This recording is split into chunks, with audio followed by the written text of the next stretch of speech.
You will not be rescued from what is quietly draining you if you keep passing by this warning as though it were nothing. Chosen one. Stop for a moment, because this message did not reach you by accident. Heaven has marked this moment with urgency.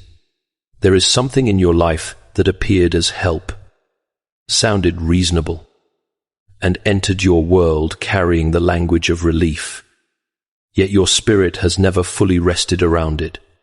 Long before you clicked on this video, the angel assigned to watch over you had already been trying to alert you.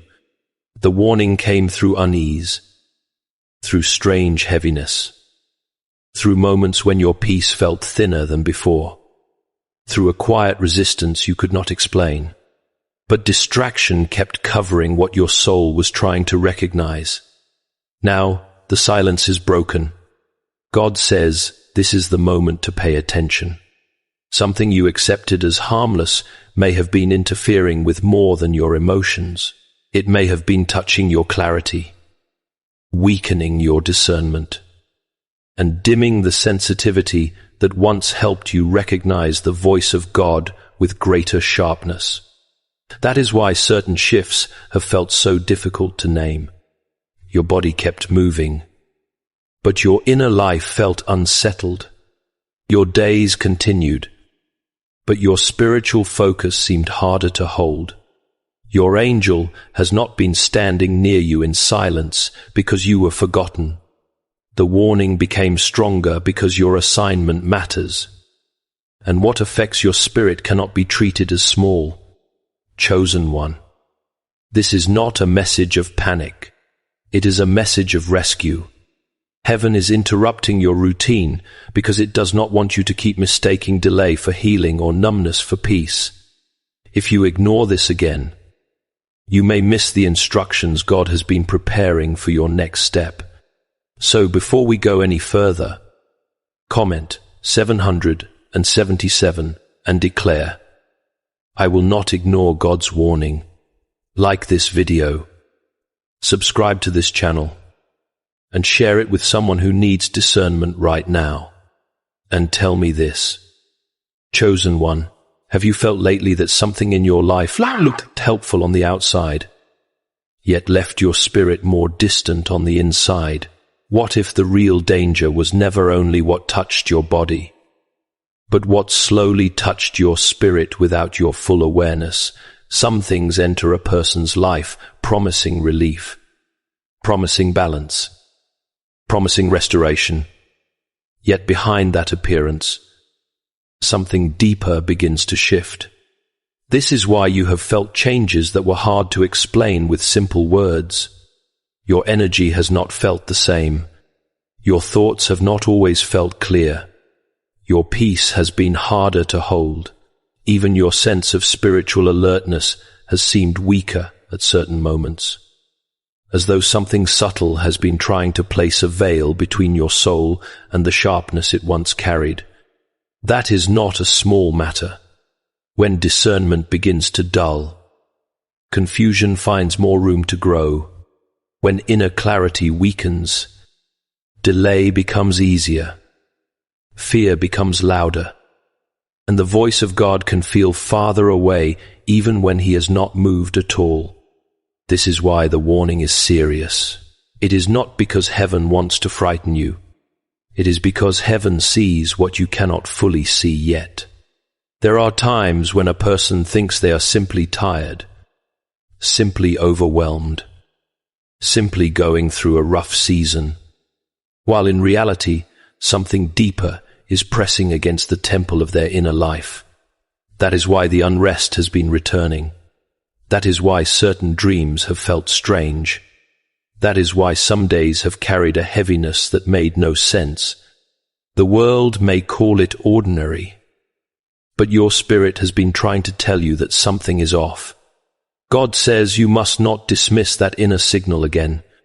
You are being called to pay attention to what weakens your prayer life, what steals your focus, what leaves you more distant from peace, more vulnerable to confusion, more disconnected from the fire God placed in you.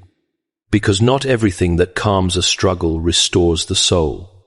Not everything that eases a moment protects a destiny. And what is being revealed now is only the beginning.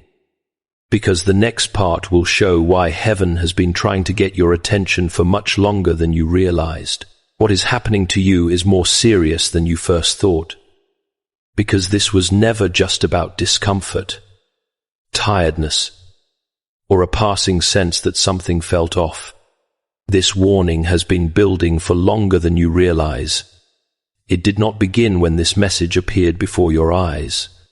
It began in those earlier moments when your spirit hesitated before your mind could explain why. It began in the quiet resistance you ignored, in the unease that rose without permission, in the strange feeling that something presented as help was touching a deeper place inside you in the wrong way. The angel assigned to guard you has not been silent. The warning has been coming again and again, but it came in forms easy to dismiss: a troubled dream, a sudden heaviness, a weakening of peace, a sense of distance in prayer, a subtle dimming of that inner sharpness you once carried more naturally. You kept trying to move forward. You kept telling yourself not to overthink it. You kept pushing past the signal. But heaven kept sending it because this matter is not small. The danger was never only that something entered your routine. The danger is that something may have been slowly pressing against your discernment, softening your spiritual alertness, reducing your sensitivity to the voice of God, and making you accept as normal what should have disturbed you from the beginning. That is why this warning has become so weighty. Spiritual interference rarely begins with open terror. It often begins with imitation. It offers relief, but not restoration. It kites, but it does not make whole. It gives the appearance of support while quietly taking something precious in return. And that is why people miss it. They do not recognize the cost until their peace is thinner, their inner life is weaker, and their hunger for what is holy no longer burns with the same strength. C. So, Lewis wrote in The Weight of Glory that we are far too easily pleased. That line belongs here with unusual force, because part of what heaven is exposing in this moment is the tragedy of settling too quickly for what only imitates help. Lewis was speaking of the human tendency to accept lesser things when greater joy is being offered. And that is exactly why this warning cuts so deep. Something in your life may have asked you to settle for a lower form of peace, a managed version of calm, a surface-level easing that never truly honored the deeper cry of your soul. You were never meant to be satisfied with that. You were never meant to call dimness peace or numbness healing. And Lewis's warning reaches even further when a soul becomes too easily pleased. It stops resisting what should have alarmed it. It begins adapting to what weakens it. It learns to live below what heaven intended. That is why you felt the inner alarm rising. That is why your spirit kept resisting even when your mind wanted a simpler explanation. You were not imagining it. You were sensing a conflict that had already begun to touch your communion with God, your clarity, your timing, and your readiness for what lies ahead. God is bringing this into the light now because He refuses to let you keep adjusting to hidden weakening as though it were your new normal. The angel's warning has intensified because your life carries purpose, and what touches your spirit eventually touches your direction. So do not dismiss this again. Do not bury the signal one more time. Do not force yourself to feel safe around something your spirit has been struggling to accept. Tell me in the comments, have you ever felt that inner alarm before your mind could explain it? Because what comes next will uncover why what looked like relief may have been delaying something far more sacred. Not everything that enters your life wearing the appearance of healing was sent to restore you. That is the truth. heaven is forcing into the light now. Because what looks like relief on the outside can still be working against something sacred within you. There are things offered to a wounded person that seem gentle, reasonable, even necessary. Yet beneath that surface, they do not bring alignment. They do not rebuild what God intended to make whole. They only quiet the symptoms long enough to keep the deeper crisis hidden. That is why this warning must cut so sharply. The issue is not merely that something touched your routine. The issue is that something may have entered your life under the name of help while slowly interfering with your clarity, your discernment, your spiritual sensitivity, and your connection to peace. It promised support, yet left you heavier. It seemed to offer balance, yet something in your inner world began to drift. It looked like an answer, but your spirit did not recognize it as rest. That is the mark of a counterfeit. A counterfeit does not always appear evil at first glance. It appears useful. It appears convincing. It appears close enough to the real thing to gain your trust before you notice the cost. And once trust is given, the dimming begins. Prayer feels harder to hold. Focus weakens. Your inward fire becomes less steady. Even the things that once stirred your spirit can feel farther away. This is why heaven is interrupting you now. God is not exposing this to humiliate you, but to stop you from calling false relief your rescue.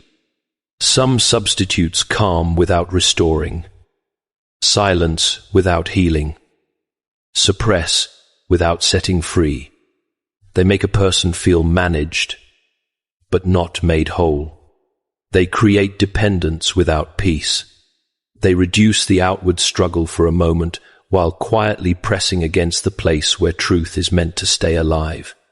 That is why this matter is so serious. What is counterfeit does not need to destroy everything at once if it can slowly teach you to live below the fullness God intended. C.S. Lewis wrote in The Problem of Pain, "Pain insists upon being attended to. God whispers to us in our pleasures, speaks in our conscience, but shouts in our pains. That reaches directly into this moment, because the ache you have carried was never meant to drive you deeper into numbness. It was meant to awaken you, to force the question, to make you stop and ask whether what has been offered to you